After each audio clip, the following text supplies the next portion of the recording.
Severe thunderstorm warning. Columbiana County.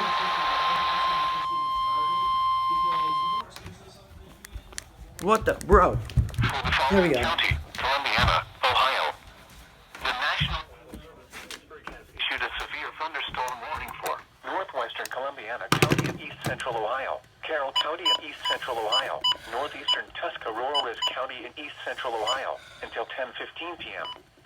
At 9:42 p.m., a severe thunderstorm was located near Waynesburg, or 8 miles southeast of Canton, moving east at 30 miles per hour.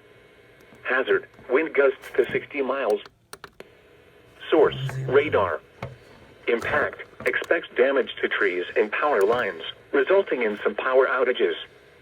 Locations impacted include Salem, Carrollton, Minerva, Leetonia, Augusta, Malvern, Bolivar, Mineral City, Hanoverton, Delroy, Zoar, North Georgetown. This includes Interstate 77 in Ohio between mile markers 90 and 94. Move to an interior room on the lowest floor of a building.